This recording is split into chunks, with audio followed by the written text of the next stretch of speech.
Hello, everyone. This is Sam Collington here, announcing the very first episode of the Tempest podcast, which was named last night. And the name is kind of subject to change, but that's enough for me. Allow me to introduce my co-host here. Go ahead, Jack. I'm Jack. I'm the co-host of the podcast, and we'll see how things go. This is trial run. Yeah. So we both study political science at Temple University, and we just moved in together. That as roommates, as two heterosexual roommates living in a room with several other people, and always talked about doing a podcast. And so this is our trial run. If my friends listen to this and his friends listen to this, we might do a few more episodes. But I figured quarantine was the time to get in on the podcasting market while it's oversaturated. Yes. So we're going to see how this goes. Podcasting is now, unfortunately, a very popular thing. And I say unfortunately because they're just making one about anything. Yeah, at least we chose something unique like politics. Yeah, there's no political podcasts. So yeah, speaking of politics, today's topic is the Veep Stakes finale, the choice of Kamala Harris. Right. Everybody really saw this coming, but still, and I feel like a lot of people already don't care anymore. Yeah. It was announced last night in the evening time. Yeah, it's kind of gotten old. Didn't add anything to the ticket, so there's no real expectations to manage with this announcement. I just think this election is such a fever dream for so many people. But Kamala Harris, somebody who had to drop out before the Iowa caucus because they had no national appeal, is now the vice president. She's the first black woman to ever be selected on a major party ticket, which is great, I guess. She's the fourth woman of all time to be on either side of a ticket. Yeah, first South Asian woman. Well, there you go. That's what people have been asking for. Yeah. I mean, as far as the choices Joe Biden went, it's middle of the road. I mean, if we're seeing Joe Biden as the leader of a centrist Democrat ticket, I mean, I guess you could argue Kamala is a little bit further to the left than that, but it's not changing up anything that majorly. Can't really think of many issues they disagree with, contemporarily. My theory is that he always wanted Amy Klobuchar, who lasted in the race a bit longer and is probably more ideologically aligned to Joe Biden, and probably the only person that ran that might have been further to the right than him. He even said it. He had a flub during a rally where he introduced her as the vice president. So I think that he always wanted her until George Floyd was murdered, and it turns out she was involved, and she could have. A cop who murdered George Floyd was accused of police brutality before, and she chose not to press charges against him. She was the district attorney. Yeah, he had limited himself to a woman, and then the political moment sort of changed that calculation in such a way that it narrowed it even further to a woman of color, which, good or bad, he just kept chipping away at the people he could choose. And Kamala Harris, even from the beginning, she was the probably top of the lists for the Veep stakes for Joe Biden. I mean, in the early stages of the primary, I wouldn't say it's a very interesting discussion when people would talk about who each person would pick for their VP, especially when it came around to Joe Biden. But when you had Andrew Yang in the race, who would he pick as a VP? That's an interesting question. Who would Bernie pick as a VP? That's still a pretty interesting question. Who would Joe Biden pick? Everyone knew it was going to be someone pretty much like this.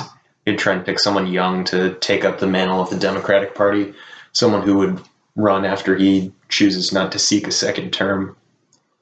Yeah, and sort of like he kind of had to choose like a much younger person with more melanin in their skin because that's the exact reason Barack Obama chose him. He needed someone who was a lot older and a lot paler to appease some people in the party. I mean, you need the sort of legitimacy lent to you by people that sort of exist in a different circle of the party. I mean, Kamala Harris, I guess you could argue, is like East Coast, West Coast, and then adding a person of color does help him in some demographics, although how well or how favorably Kamala Harris polls among black voters is questionable. But honestly, of all the polling they did of any of the potential candidates, there weren't any major differences person to person. So it really comes down to who Joe Biden would want to work with as vice president. And I think Kamala Harris is a natural choice for him. Yeah, I just normally, recently at least, it seems like Hillary Clinton picked Tim Kaine to because he was from Virginia, and that was the only swing state that big swing state that she won. So I kind of feel like picking somebody from California really doesn't add anything new to Joe Biden's electoral chances. But with the way the polls show, he's leading in Michigan, he's leading in PA, and he's leading in Wisconsin. And if he wins all three of those states, plus every state that Hillary won, he'll win.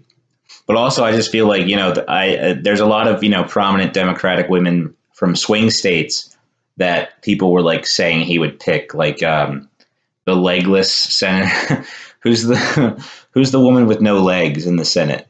Tammy Duckworth. Yes, like she was like somebody told me, a friend said she was just a red herring, but well, her name only came up like really recently because she was arguing with, who was it recently? Was it Dan Crenshaw that she was arguing with recently publicly, and that's why her name started appearing on the lists. But before that, she hadn't really had that much mention in any of these like sort of lists of, oh, Joe Biden's considering these women. But I don't know, because even then, I don't think she would have brought anything new. I mean, there were women from swing states, but no one that had the sort of like on the ground campaign apparatus that he would have needed to like turn around a state that he didn't already have a chance in. Like, there was no one really in Arizona that he could pick up. No one in Pennsylvania, even. No one really from here that he could pick up as VP that would just make his chances that much better. No, there are no famous women in PA, now that I think of it. Yeah. Yeah, that's actually funny. Yeah. Our last Senate race, we had a woman running against Pat Toomey, and that didn't go well. No. I feel like now we have to talk about, since we're talking about VP, and what's more interesting than the person who got picked is the person who didn't get picked. We have to talk about everybody's favorite dumb bitch, Elizabeth Warren. Now, as a man, I probably shouldn't be the one calling her a dumb bitch, but I know a lot of women who think she's a dumb bitch. I mean, those are harsh words for Elizabeth Warren, who ideologically is nearer to us, I think, than the vast majority of the Democratic Party. Whether or not it was her strategy was to attack Bernie certainly didn't endear her. Well, let's go through like her evolutionary process from when she announced she was running for president. She, I think it was something, she was leading Bernie and Biden at one point early on. She was set to win Iowa. Like she a year was before they were saying who's the person to beat. And I think it was after the AOC endorsement where AOC endorsed Bernie, and she started to fall apart. That's when her like lead started shrinking, and eventually Bernie started overtaking her. Sort of like the AOC thing was sort of coveted by both of those campaigns, and Bernie had his heart attack. And really the only way to save his campaign at that point, I think, was for AOC to endorse him because, you have a heart attack, you're getting upstaged by Elizabeth Warren. Mm-hmm. You got 3/4 of the squad didn't need to endorse him. Yeah, he got all the other... Presley went to Warren. And Elizabeth Warren did not even endorse Presley back, which just goes to show, that's why I feel like, all right, okay, so we're flashing forward more to a few weeks before Iowa, or maybe a few months, I don't even remember, but that's when the whole Bernie privately told me a woman can't be president thing started, and that whole debacle. And that was like, she probably saw that as her last chance. Like, that was her Hail Mary, because this is like right before votes start getting counted. And she's behind Mayor Pete now. She went from first/second to fourth or fifth. How did she place in Iowa in the end? I don't remember. Was it fourth? She placed third in Iowa. It was third, okay. She placed third in Iowa. So I guess that's not. She did poorly in New Hampshire. She did poorly. She never went above Pete Buttigieg in the first 4 states. And then she stays in Super Tuesday when everybody else drops out to endorse Biden. Except for Bloomberg. Bloomberg stuck around. Bloomberg stuck around because he's only on the ballot in Super Tuesday. And she gets cremated in Super Tuesday, comes in third place in her own state. So that means she'll never not face a primary challenge when she's up for re-election in Senate. She completely ruined all of her own credibility in her own state. Like, that's like, you don't lose your home state. After he loses to Markey, Kennedy's coming for her. Kennedy is going to take both seats in Massachusetts. Oh man, I fucking hate that little shit. Nothing like an underdog story though. Coming out of nowhere, nothing family built itself up. Family of immigrants coming in, become a U.S. senator. Yeah, you're referring classic American dream. You're referring to Kennedy pitching himself right now as the underdog in the Massachusetts Senate race, which is the most ludicrous thing in the world. That reminds me of Ted Kennedy beating Mitt Romney after in the Senate race after Chappaquiddick, which is like the fact that he was able to like retain all power and credibility after Chappaquiddick tells you really all you need to know, that you can literally like murder somebody in this family and still be beloved by drunken Irish buffoons all across the country. And I say this as an Irish person. We don't have very good taste. No. But yeah, so now Elizabeth Warren doesn't endorse Bernie, and she holds out all this, and you can tell it's because she's hoping for VP. Yeah, and like she's aiming for Biden's VP. And granted, that would be an interesting ticket, but it would make the least amount of sense. That was never going to happen. Yeah, and she thought it would. And now that she knows she's not getting it, I can't imagine he'd offer her any cabinet position that would be worth leaving a seat in the Senate. Like, unless it's Secretary of State, which I don't think he would do that, it's not worth it at all to leave your Senate seat for labor or... I don't see her even being Secretary of State because there's nothing in her reputation that links her to foreign policy, really. So much of what she's known for is consumer protection, like financial regulation, bank regulation, and just accountability by corporations. None of that really endears you to the public as someone to be Secretary of State. Right, and that's the only cabinet position that like is like really cool. Yeah, is worth maybe Treasury. But I don't know if that's worth leaving the Senate for. Yeah, no. So she really exposes herself as like, you know, a completely emotionally hollow person that like did anything to get ahead, and it didn't even pay off. Yeah. Now that it's coming out that Bernie was looking at having her for the Secretary of Treasury and Vice President, both positions at once. They said that when she was still running. Yeah. They like said that they were like doing that, and I pour one out for Bernie Sanders, and think about what could have been as cases continue to go up and deaths continue to increase, and Trump is like cutting Social Security and Medicare. As time goes on, the two candidates whose credibility is improved substantially is one, my man Bernie Sanders, and two, Andrew Yang. That man is coming out on the right side of this crisis. I mean, people scoffed at universal basic income, but that became a reality like pretty early on in this crisis. with the stimulus checks, all of that. It's everything Yang had worked for, and it's not even Democrats like pushing for it. It was famously Mitt Romney that was backing it in the beginning. So if anyone comes out like of this whole crisis with a good political career ahead of them, it's Andrew Yang. He is, well, even in Obama's eyes, he's the future of the Democratic Party. Yeah, but like they won't even. They weren't going to let him speak at the DNC, but then they said that that was a mistake, and they are. And like I don't know, if you're like fighting for a spot on the Zoom DNC, like and they're only I just found out they're only giving AOC 60 seconds, which yeah, I just this is turning into a complete shit show, and it's made only worse by the people demanding that you go out and vote. And like I always say this, like I'm not risking my life for anybody, to vote for it at least. Like they want you to go out and vote in this pandemic for like the Democrats, and they're offering you nothing. I don't want to get preachy, but this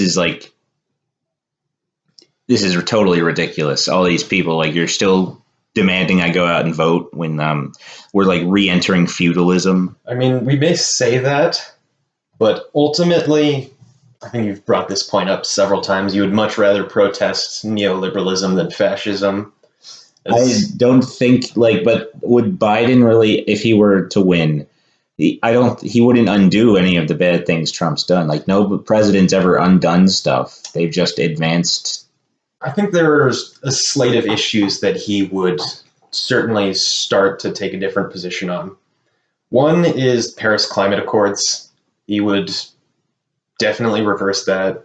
I think Congress would reverse that, even if the Democrats can't pull a majority in the Senate. I think there is enough popular support for that it would pass through. We would re-enter, and we would go back to that morsel of accountability, as little as it is. Second, the Iran deal. JCPOA is going to be back in play if Biden comes out on top. I think that's really significant for human rights. I think that lifting sanctions on Iran is a good idea, and I think Biden has stated on several occasions that he would like to do that. Of course, it's not heartening that both he and Kamala Harris have spoken at APAC and are in with that lobby. And I'll vote for Biden if he promises to give Iran a nuke. Yeah, that's not going to happen.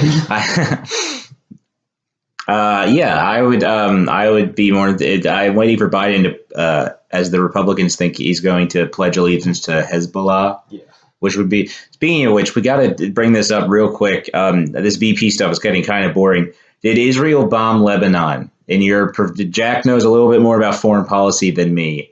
Why did Israel bomb Lebanon? Israel did not bomb Lebanon. I think that the official story of explosive materials being stored in a warehouse for 2 years is actually pretty credible. The Lebanese government has not been very accountable for the last several years. Notably, their president was kidnapped by Saudi Arabia for several months. And they're kind of undergoing a economic, social, political collapse. And it is not the explosion that caused that.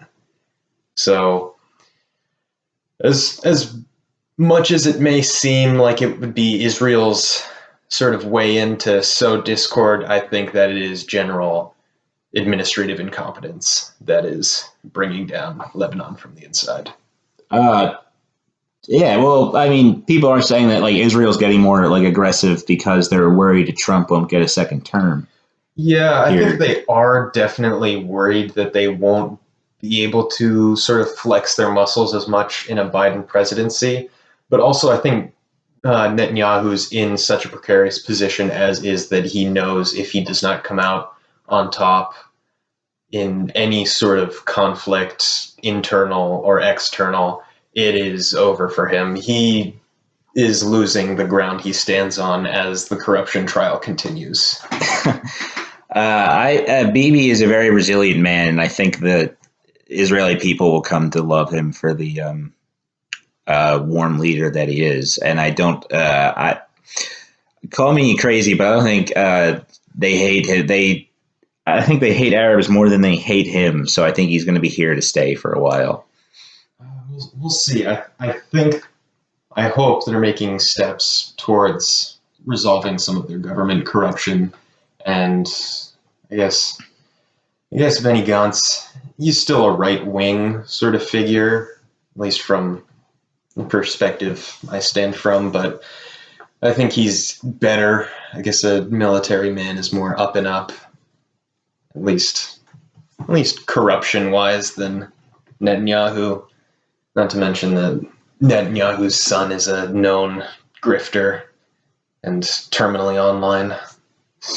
All right, I'm going to move on again, but before, I just want to make it absolutely clear that I do not agree with him. I do believe that Israel probably bombed Lebanon.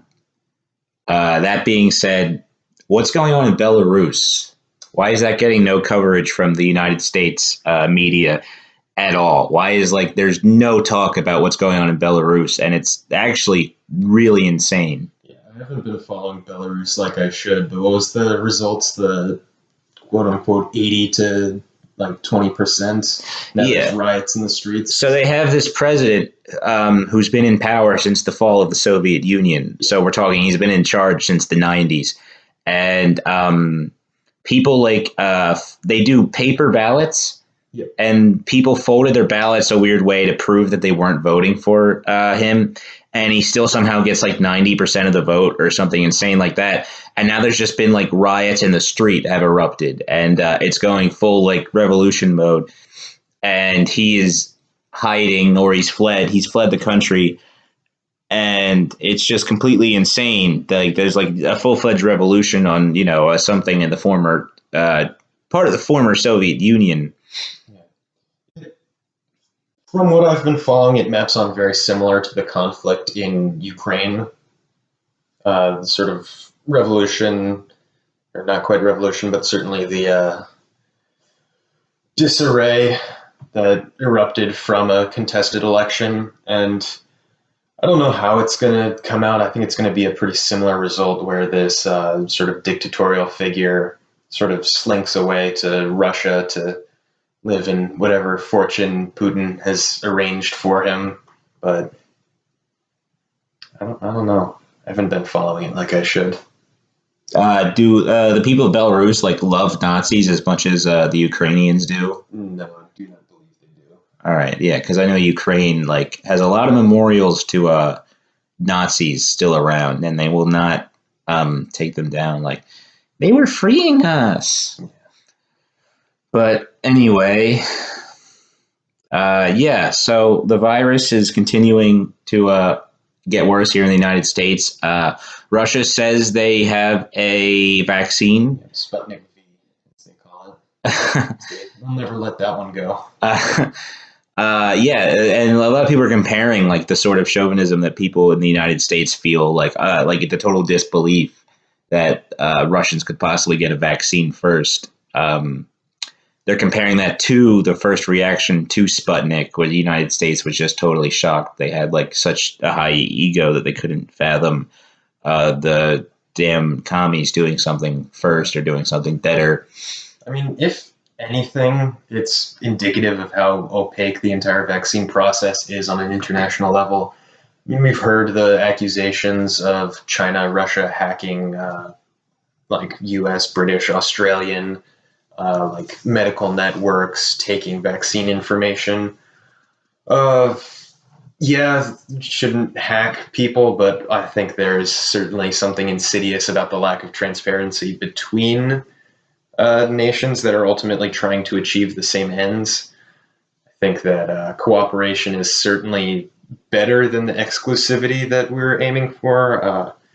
Especially since there's a distinct possibility that it will be China that develops a vaccine and not one of the Western countries. And I'm not sure how we would respond to that. And I don't think if that does happen, we will respond well to that as the United States, or the current administration at least.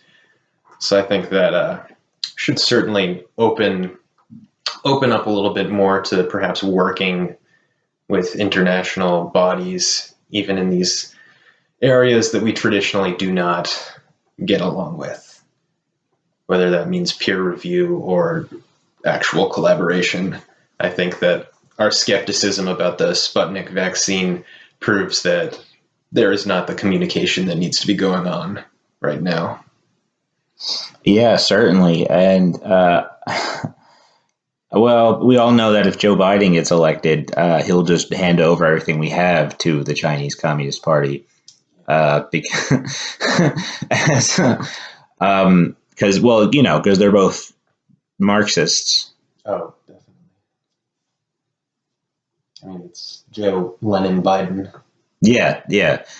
Uh, yeah, like what you said, we'll cut this out, this gap here, while we think of something else to talk about. Quick, something else.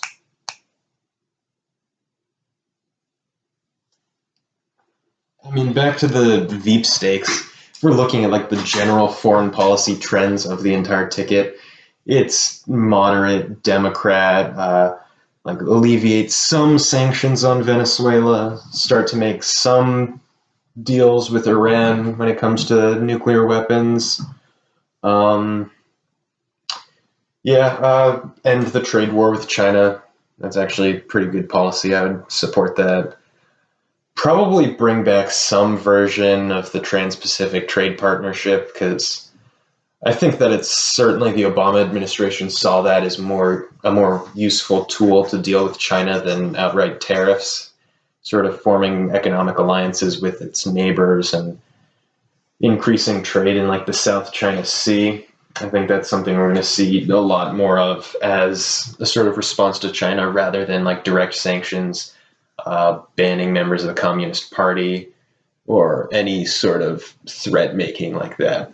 And similar things with North Korea. I know that there have been proposals to make sort of diplomatic missions to discuss a monitored denuclearization process in exchange for alleviating sanctions on the country, which, again, all of these policies may not be enough, but they're certainly steps in the right direction. I don't think he's going to lift sanctions on Venezuela at all. Really? I think he'll be more committed to overthrowing Maduro than Trump is, because Trump admitted that he just got bored of it. Yeah. And Joe Biden's sort of pitch to like everyone has been that look how poorly Trump is managing the empire. I will manage the empire. I'll pick people who will manage the empire far more effectively.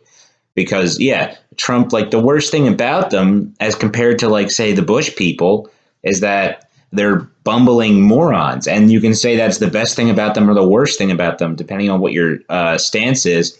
But Trump and his people in the realm of foreign policy are so incompetent. And you see this clearly with Venezuela, where they put all their trust in Juan Guaido, who's a bumbling moron, and I think that like is enraged a lot of Democrats, especially like Democratic like voters are hysterical. The people who made it a big deal that Bernie Sanders praised Cuba for having literacy programs. They want like Maduro gone. I've been told by so that's sort of been Biden's pitch as once he clinched the nomination has been. Trump has been managing the empire very poorly, and he'll recommit us to, overthrowing democratically elected governments in the global South. Well, I think that is a way to see what he's doing, but again, that's the alternative to the regime change policy of the neoconservative movement. I mean, we look at the people like Bolton that were in the administration where their solution to everything isn't like even economic sanctions. It's just straight up invasion, regime change. Like, what's Iran policy? Regime change. What's the policy for North Korea? Oh, regime change. And as much as this economic imperialism isn't good, I hate to say that it's the lesser evil. I think Joe Biden will pick people who share the same worldview as John Bolton, but maybe they're just pro-choice instead of being, and they'll support gay marriage. That's like the key difference here. I don't see Joe Biden like leaving Maduro alone. He definitely won't lift sanctions. I don't think he will. No, I do. Yeah, that I don't see him lifting sanctions. He might, and if not, he'll double down on attempts to change the regime. I'm pretty sure Nancy Pelosi and the Democrats recognize Juan Guaido as the leader of Venezuela anyway. So yeah, I think we'll see a lot more attempts at coups and CIA interventions within a Biden administration. And I think the worst part is they might be done more effectively because he won't pick a bunch of people who disagree with him and then change them with a bunch of yes men. And he won't get bored the way Trump does because say what you want about Biden, he is, senile and insane, but he's not, like still recovering from an Adderall addiction or like whatever Trump has like snorted up his nose. No, I definitely see where you're coming from, but I don't see Biden or the Democrats as sort of in favor of coups, that they're going to try those like economic methods. It's all going to be like it's just going to be coercion. It's not going to be threats and coups and deposing leaders. It's going to be incentive structures built around different ways to make these countries a little bit more amenable to the Western capitalist order. And I don't think a coup is the way to do that in the 21st century. I think that opening their market, and sort of coming in as like an economic white knight and building favor in a country is how you do it now. Yes, the Obama administration was very, very against the invasion of Libya, and they definitely didn't want Gaddafi to have a bayonet shoved up his asshole. And there's no indication to suggest that the literal vice president from that administration would also, like, we could see, he will probably recommit America to the end of the Maduro and Assad governments. It could just going based off of Libya. I think that's a realistic. It's true that Obama backed off of Syria because how Libya was a disaster, but I don't think Joe Biden is as like level-headed as Obama. As like crazy as that is to imagine, Obama was, yes, he was an imperialist warmonger, just like every other president, but as far as being level-headed go, compared to Bush and Trump, he's one of the sanest people ever. Yeah. I mean, when I talk about Obama foreign policy, I'm mostly referring to the second term. I agree wholeheartedly the invasion of Libya was terribly misguided, generally bad, and very much something a neocon like Bush would do. But then we start to look at his second term policy, and that's where you have things like the JCPOA starting to show up, where it's a more moderate approach to these issues. Again, it's avoiding the regime change policy. It's alleviation of sanctions in exchange for U.S. interests. I think that we have found that is probably far more successful in achieving what we want, not to have a belligerent Iran, but a placated one that we've sort of set aside with, like, you can have a little bit of U.S. money. You can have, like, a little bit of trade, but no nuclear weapons, and we'll check up on you. And I think we found that to be something that we're a lot more amenable to than the sort of regime change we saw in Libya, Iraq, and all those wars beforehand. Well, I suppose it depends on, we'll see once the cabinet positions start getting rolled out. If he brings a lot of former Obama people on board, and just literally gives a bunch of people their jobs back that they had for 8 years. I'll give you the last word on that. We only want to do like a 30-minute episode for this first one. This is sort of just to test the waters. We don't know if this is going to be the format. My goal is to get a Patreon, to get people to give us money. So we can get a mic. I'll buy a mic if people give us money, and I'll put considerable more effort into this if we get. What do you think? 50 listens. If we get 50 people to listen to this, I will try. I will make notes. I will go above and beyond.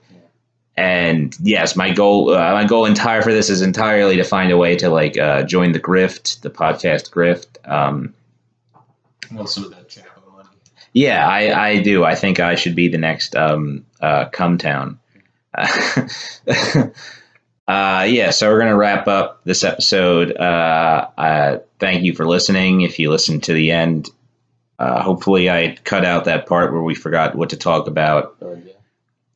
I'm Sam. You can follow me on Twitter at Collington Sam for some of the best dankest tweets. Yeah, and I'm Jack Meyer, and you can follow me on Twitter at Jack B. Meyer for occasional tweets. All right. Thank you. See you soon.